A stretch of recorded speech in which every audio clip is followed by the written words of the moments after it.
Hi guys, Whitewitch110 here. I'm going to be reading my paranormal experiences from inside this evening, back at my craft bench. It's nice and cool in here. We've had the fan going, so I don't want to take the chance of going out there and getting all sweaty and icky and blech. And I've already used some of the items from the beautiful, generous gift that Jeff and Tammy sent me. That's the Gypsy and the Vanilla Gorilla.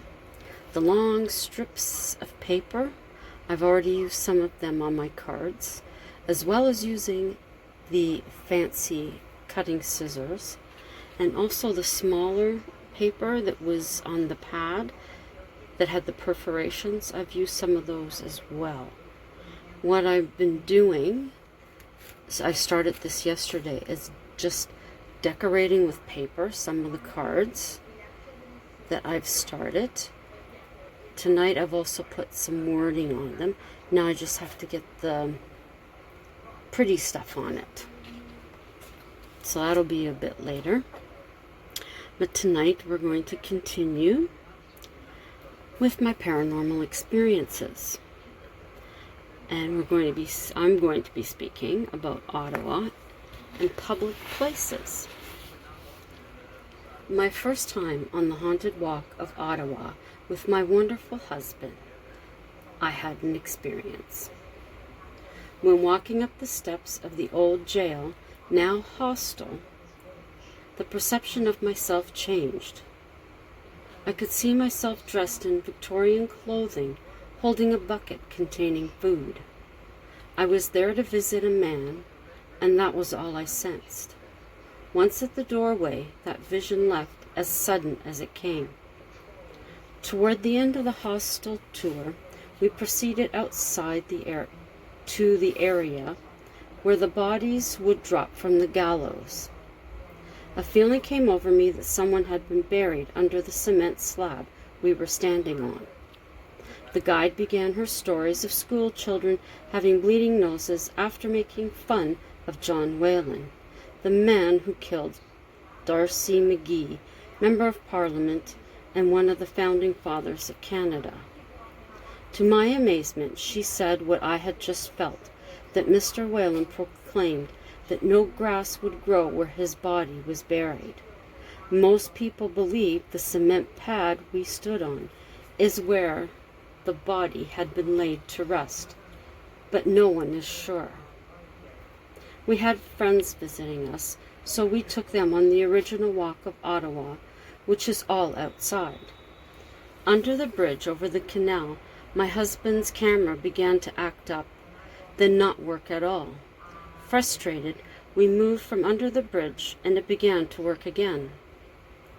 Once home, going over the photos taken under the bridge, before the camera stopped working, strange lights appeared in a couple of the pictures. Then in the next frame, these lights weren't there. Another time, while on the Ghost and Gallows tour in the hostel, I got a picture of ectoplasma on the floor directly across from the cells, just a few inches from the floor. I hadn't seen it when I took the picture, only after loading it up I noticed it. And this here, oh, that doesn't work so well. Hang on. Okay, we'll do it this way. Okay, there is the Ottawa Jail Hostel. And here is the picture that I took. You can see it right there. There was nothing on the floor whatsoever. Maybe this is better with the light on. 2015 was exciting for me as I finally got to attend one of two historical ghost locations offered by the Haunted Walk of Ottawa, only in the summer. This was Mackenzie King Estates, located in Gatineau Park, Quebec, on 231 hectares of land. Mackenzie King was the 10th Prime Minister of Canada. He was born in Kitchener, Ontario on December 17, 1874, and died on July 22, 1950, at Chelsea, Quebec, of pneumonia. William is the grandson of William Lyon Mackenzie, former mayor of Toronto. He was a spiritualist. This was kept private until his death, and contacted his mother from the grave often. His residence in Ottawa while Prime Minister was Laurier House. On the second floor there was a room where the light is kept on for his departed mother. On the Mackenzie King Estates, there are 2 summer cottages and the Moorside House, which he himself used. People like Sir Winston Churchill and Charles Lindbergh spent time on the property. I was elated at the chance to tour the estate at night. Before the tour began, I was seeing spirit. Needing to use the washroom, I followed a group of people to the guest cottage we could use. While awaiting my turn in line, I looked across to the wooded area. To my left, I saw a quick movement of a white wispy form moving gracefully through the trees. It wasn't the form of a man or a woman, only a long shape that changed from wide to thin as it moved. I acknowledged it when it was opposite to my location by quietly saying, "I see you." It vanished shortly afterwards. It was the most beautiful motion I have ever seen, and I hope that if the chance arises to take the tour again, it will show itself once more. As the tour progressed, I felt nothing outstanding about my surroundings. The guide took us into the smaller cottages, then along the path through a wooded area. Halfway along the path, I glanced back to see the shadow figure of a man. I turned back to the group, then again looked behind me. He wasn't there. We made our way to the main cottage and checking out the rooms open to the public on both floors. As we were leaving, my husband said his hair was standing on end. I mentioned I felt I was being followed. We made our way around the cottage to the fence at the back of the property just before the ruins. The ruins are from an Ottawa residence that was being demolished and salvaged pieces from the Parliament building fire of 1960. Neither of us could concentrate on the guide and the stories. In the field beside the cottage there was movement, but I didn't say anything to my husband.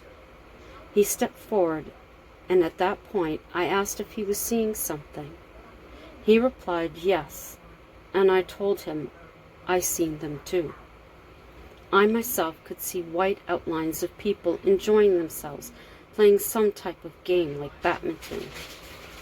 Happiness is what I felt, and it was marvelous to know good fun was had here in such a beautiful place. We continued making our way to the ruins. We stopped once more while our guide explained the ruins and told another ghostly tale. I began to feel I was being watched by someone from the woods, and at the exact time I felt this, our guide turned her flashlight in that direction. That was the last event of the evening, and I can't wait to have that experience again. Now, this is Moorside and the beautiful grounds, and this is William Lyon Mackenzie King. August 2019, a friend and her husband offered to pay for our tour of Mackenzie King Estates. It was an anniversary gift. This is the same friend that was on the walk another time and had the white moth go to everyone in her group. It began raining, but turned out well after. The only thing that did happen this time was seeing small lights. When we stopped at the fence by the ruins, I seen 2 lights, one right after the other. Then we moved to the wooded area, and there I seen 3 lights, one right after the other to my left. Then we made our way to the ruins, and listening to the guide tell her tale, I noticed once again 3 lights, one right after the other. It couldn't have been another tour because none were near us. Walking back to the cottage area, myself, hubby, and friend stopped at the same place and turned. Mel, our friend, and I took pictures. Hubby turned on his flashlight, saying he felt something. They went ahead and I stayed back a little. I began to feel as though someone was following me. Could it have been Mackenzie doing this to me like he did to one of the guides? We will never know. Now, this is the ruins. Why aren't you focusing? And this is the guest cottage. What other pictures? And okay, that one's Upper Canada Village. The other ghost walk that they offer in the summer on certain weekends is Upper Canada Village in Morrisburg, Ontario. It is a 19th century village constructed in 1958. Many of the buildings were transported to the village as a heritage preservation project. The village opened to the public in 1961 as a living museum. Staff dress in period costumes and go about life as they did back then. And there's an aerial view of it. Oh, hang on a second. Sorry about that. Just went to see what hubby had there. Okay, we're talking about Upper Canada Village. Yes, it opened to the public in 1961 as a living museum. Staff dress in period costumes and go about life as they did back then. Hubby and I were invited by his daughter and her husband to join them summer 2018 on the Haunted Walk of Ottawa at Upper Canada Village. The first spirit I seen was a man leaning against a post on a veranda down the street from where we were standing listening to a story from the village.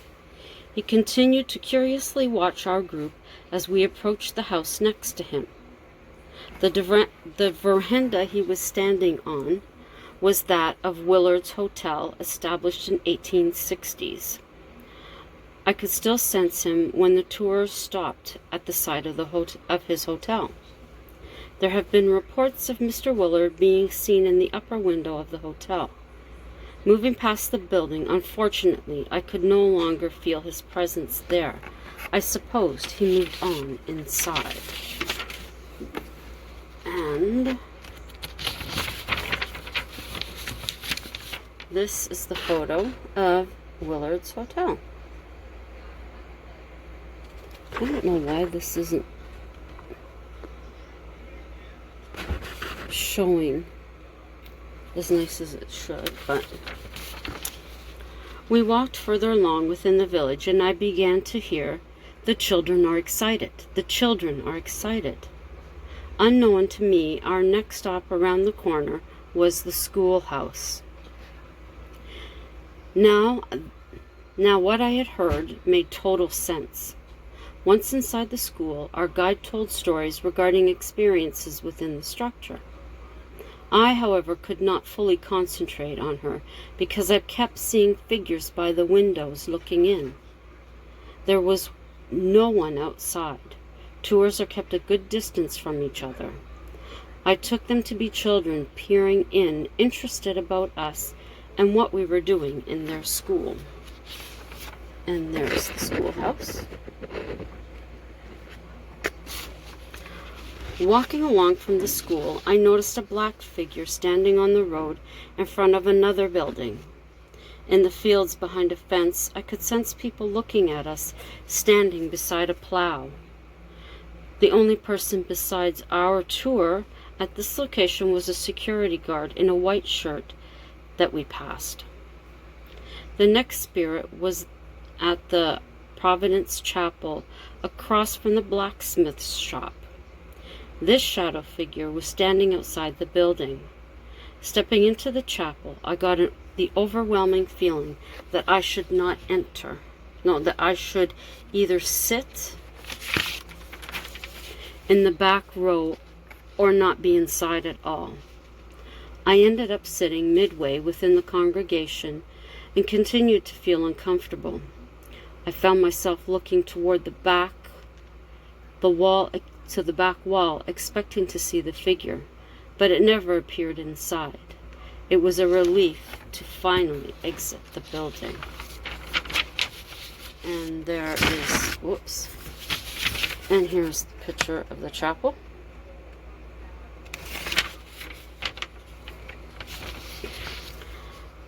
Passing a field on our last stop of the tour, I still felt as if we were being watched from behind the fence. Once the last story in our tour was over, but I looked forward to returning with a group of friends to make the experience more enjoyable. Our tour this evening was disrupted by 3 people on our tour who made a mockery to the ghost stories and spent more time in conversation about their friend Bob than listening to the guide. So I think I'll leave it there for this evening. Sorry I didn't do my installment last night, but I was just too tired. Too hot. Just couldn't do it. So I hope you enjoyed listening to those experiences from 3 of the historic places here in Ottawa, and all 3 of them you can visit. The Haunted Walk, of course, takes you to the hostel, but you can always stay in the hostel. Now, due to what's happening now, I'm not 100% sure on the hostel, but I do know that the Haunted Walk is providing tours, but you would have to call them for details. Mackenzie King Estates, again, that's something that you can visit during the day. You do not need to be on the Haunted Walk tour for that, unless you specifically want to hear the stories. Again, you would have to check and see. More than likely a mask would be required.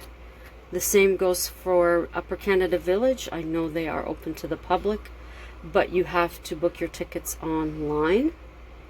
And I believe it's guided tours due to what's going on now. Again, for the evening at the Haunted Walk, you would have to contact them to find out. But those are 3 of the places that you may find of interest.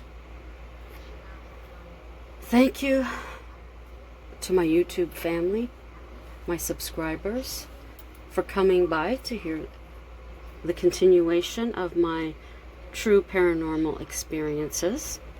It is always appreciated when you come by and you leave me a comment. I so look forward to reading them. And if you're just coming by to see what's happening this evening, please feel free to check out any of my other videos. And if you do find any of them of interest, consider giving them a thumbs up and leaving me a comment. I will get back to you. And share any of them out that you think anyone you know, family and friends, would be interested in them. While you're here, consider subscribing. And if you're going to subscribe, click the notification bell so that you'll know the next time that I upload. So as always, enjoy the rest of your evening. Have a great day tomorrow. We are looking at heat warnings all this week. Today, I believe we were at 86 degrees Fahrenheit at one point. We are looking at possible temperatures with humidity of 42 Celsius, which is 106, 107 Fahrenheit by the end of the week. So it is not going to be pleasant at all unless you're in air conditioning or sitting in front of a fan. So my friends, much love to all of you. And as always, ciao for now.